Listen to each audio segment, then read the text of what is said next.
অরূপনগরের রাজকুমারীর নাম ছিল রূপালী, আর মন্ত্রীকন্যার নাম ছিল রজনী। রূপালী আর রজনী দুই বন্ধুতে ছিল খুব ভাব।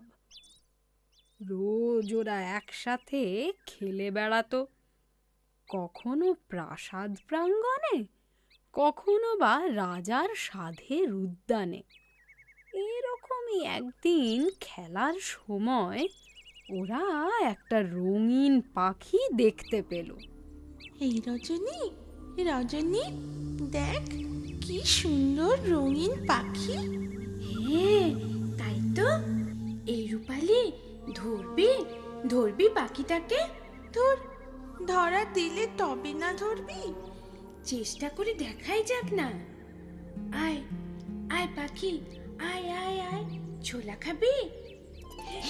চল চল, এবার ধরি চল। চল চল। ধরি মা, এ তো উড়ে গেল।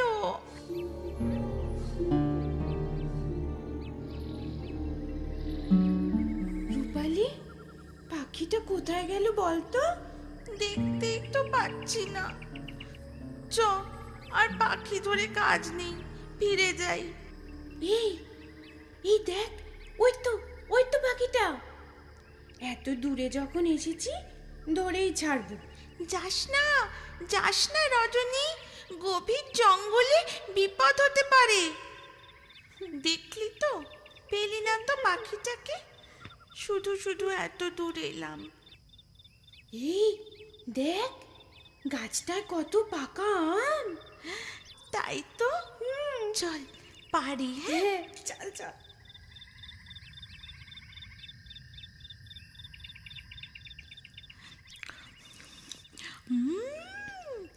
খুব মিষ্টি, তাই না? এই রজনী, ওই ওই দূরে তাকিয়ে দেখ, একটা কুটির দেখা যাচ্ছে না? এই জঙ্গলে কুটির এলো কোথা থেকে রে?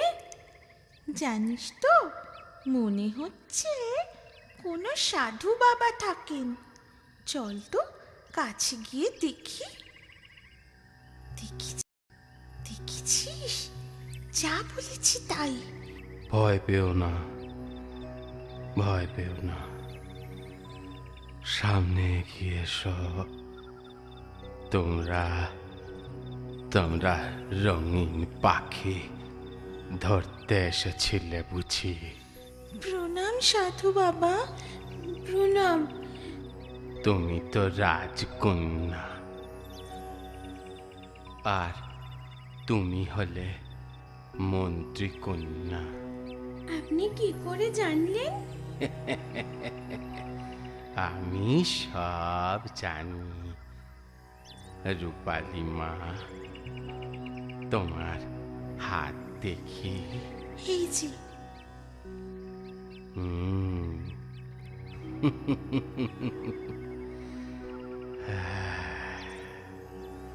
মোম রাজকুমারের সাথে তোমার বিয়ে হবে। মোম রাজকুমার? আর আমার সাধু বাবা? তোমারও বিয়ে হবে এক রাজকুমারের সাথে। সন্ধে নামার আগে তোমরা প্রাসাদে ফিরে যাও। প্রণাম সাধু বাবা। তোমাদের মঙ্গল হোক। না বলে কয়ে কোথায় গিয়েছিলে তোমরা? আজ থেকে আমার অনুমতি ছাড়া আর কোনো দিন এই প্রাসাদের বাইরে পা রাখবে না তোমরা। তোমাদের মনে থাকবে। শুনেছেন মহারাজ, জঙ্গলে এক সাধু মহারাজ নাকি রূপালীকে বলেছেন রূপালীর বিয়ে হবে এক মোম রাজকুমারের সাথে। রানী, আর তুমিও সে কথা বিশ্বাস করে নিলে? আমার বড্ড দুশ্চিন্তা হচ্ছে মহারাজ। আমি বেঁচে থাকতে ওসব কিচ্ছু হবে না রানী। রাত হয়েছে, বাজে দুশ্চিন্তা না করে এখন ঘুমিয়ে পড়ো।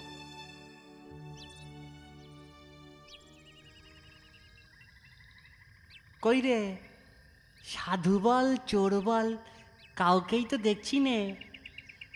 এর বেশি ভিতরে গেলে বাঘের দেখার নির্ঘাত পেতে পারি। কি তোমরা দেখা পেলে না? আর পাবেই বা কি করে? তেমন কেউ থাকলে তো পাবে, এ আমি আগেই জানতাম। ঠিক আছে, তোমরা এখন যাও যাও। কি রে সখী, হঠাৎ গাছ লাগাচ্ছিস? মালিককে বললেই তো পারতিস। না রে রজনী, নিজের হাতে গাছ লাগানোর মজাই আলাদা। তাই বুঝি?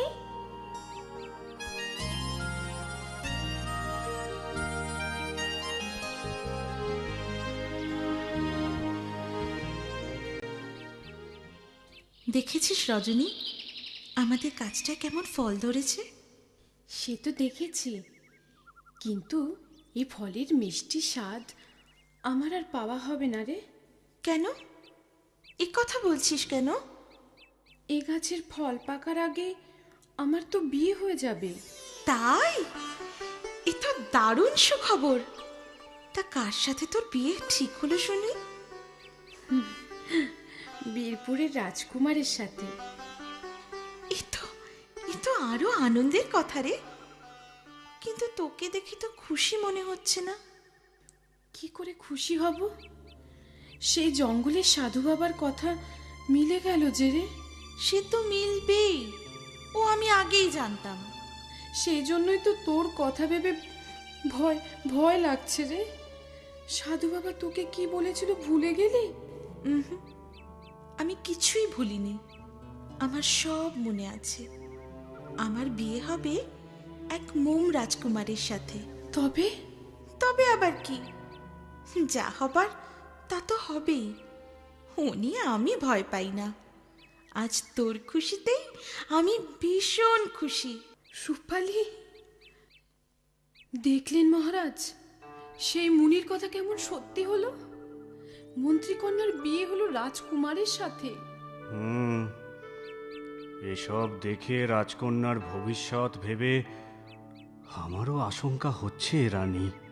রজনীর বিয়ে হয়ে যাবার পর রাজকন্যা রূপালী একেবারে একা হয়ে গেছে, সব সময় মনমরা হয়ে থাকে। ভাবছি ভাবছি রানী, একটা উপায় করতেই হবে। মহারাজ, সবার আগে প্রয়োজন রাজকন্যার মুখে হাসি ফিরিয়ে দেওয়া। আমি বলি কি মহারাজ, রাজকন্যাকে নিয়ে ভ্রমণে গেলে কেমন হয়? ঠিক ঠিক বলেছ রানী। দেশ বিদেশ ঘুরলে যদি কোনো আশার আলো দেখা যায়। তাহলে মহারাজ আর দেরি না করে সেই মতো প্রস্তুত হন।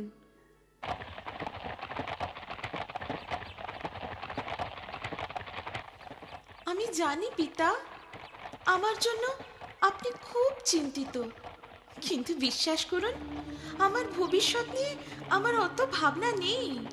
ভাবনা নেই বললে চলে মা। মুনির একটা ভবিষ্যৎবাণী যখন সত্য হয়েছে, অপরটার জন্য ভাবনা তো হবেই। আমার বিবাহ বিষয়ে মুনি যখন কথা বলছিলেন, তার মুখে আমি যে প্রসন্নতা লক্ষ্য করেছি, সেখানেই আমি আশ্বস্ত ছিলাম, আজও আছি। আপনি দেখবেন আমার কোনো ক্ষতি হবে না। তাই যেন হয়, তাই যেন হয় ঠাকুর, তাই যেন হয়। আজ রাতটা এদেশের রাজার আশ্রয়ে কাটাই, কাল আবার রওনা দেব। ঠিক আছে মহারাজ। আবার রওনা দেব। ঠিক আছে মহারাজ।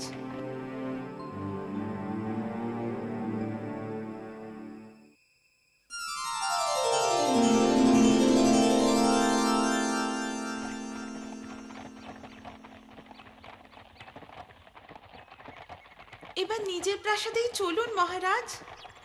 মায়ের জন্য মন কেমন করছে, আপনাকেও খুব ক্লান্ত দেখাচ্ছে। হ্যাঁ, তা তুই ঠিকই বলেছিস। তাহলে তাহলে তাই হোক।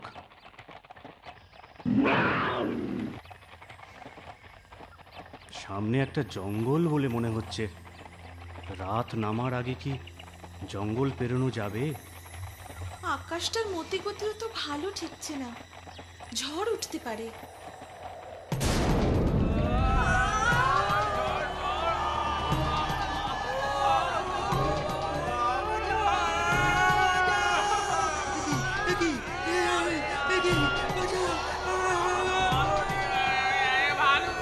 রাজকন্যা রূপালী, রাজকন্যা রূপালী, কোথায় গেল, কোথায় গেল আমার মেয়েটা? রূপালী, রূপালী, কোথায় যে গেল? এই ঝড়ে, এই ঝড়ে জঙ্গলে কোথায়, কোথায় যে খুঁজি আমি? হায় হায় ভগবান, এ কি বিপদে ফেললে? এখন এখন তুমি আমার ভরসা, রক্ষা করো ভগবান, আমার রূপালীকে রক্ষা করো। ঝড় তো থেমে গেছে, কিন্তু কিন্তু পথ ভুল করে আমি কোথায় এলাম? মহারাজ আর তার সৈন্য সব কোথায় কে জানে? পিতা আপনি কোথায়? আরো একটুখানি এগিয়ে দেখি তো।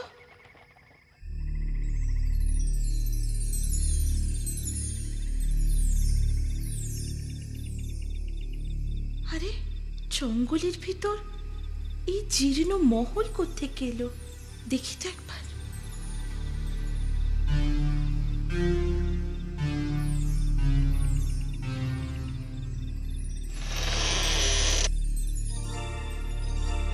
আরে দরজাটা নিজে থেকে খুলে গেল।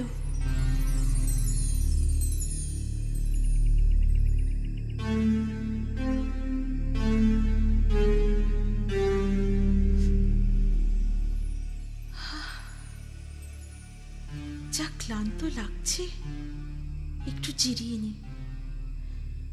খুব খিদেও পেয়েছে। আশ্চর্য, এই খাবারের ঘ্রাণ ভেসে আসছে কোত্থেকে? ওই ঘরটার থেকে মনে হয়। যাই গিয়ে দেখি। ও মা, কত খাবার! তাহলে এখানে কেউ থাকে নিশ্চয়ই। আগে তো খাবার খাই, তারপর দেখা যাবে।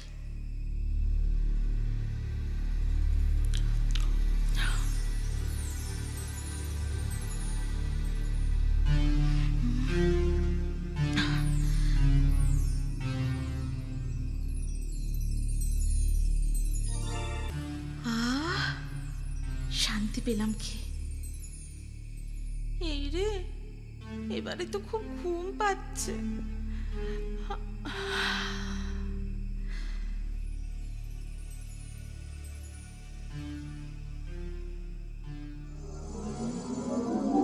শোনো রাজকন্যা রূপালী, এই প্রাচীন মহলে তুমি তোমার ভাবি বর মোম রাজকুমারের দেখা পাবে। সেই মোম রাজকুমারের চারপাশে কিছু সবুজ ঘাস দেখবে। তার নিজ হাতে পরিষ্কার করলেই মোম রাজকুমার প্রাণ ফিরে পাবে, মুক্ত হবে তার অভিশপ্ত জীবন থেকে। একবার জঙ্গলে শিকারে এসে সে আমার ধ্যান ভাঙিয়েছিল বলে আমি তাকে মোম রাজকুমারে পরিণত করেছিলাম। পরে আমার দয়া হয়, ভীষণ দয়া হয় ওর উপর। এখন আমার কথা মতো তুমি কাজ করলে আমিও প্রসন্ন হব, আর তুমিও জীবন সাথী হিসেবে তাকে পাবে। এখন তোমার নিদ্রা ভঙ্গ হোক।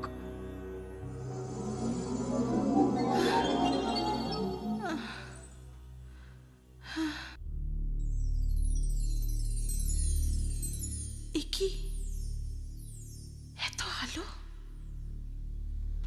এত আলো কোথা থেকে এলো?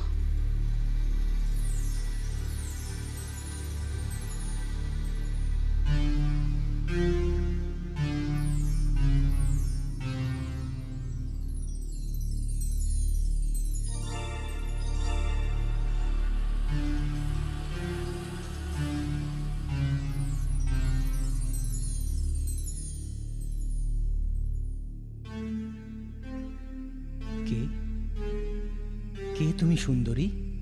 আমি আমি অরূপনগরের রাজকুমারী রূপালী। আর তুমি তুমি কোন দেশের রাজকুমার? আমি আকাশনগরের রাজকুমার।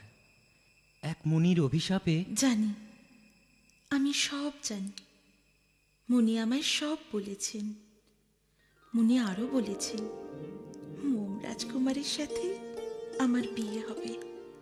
তাই চলো রূপালী, আগে আমরা আকাশনগরে ফিরি। না, তা হয় না। আমার পিতা আমার জন্য দুশ্চিন্তা করছেন। আমাকে আগে প্রাসাদে ফিরতে হবে রাজকুমার। তাহলে তাহলে তাই হোক রাজকুমারী।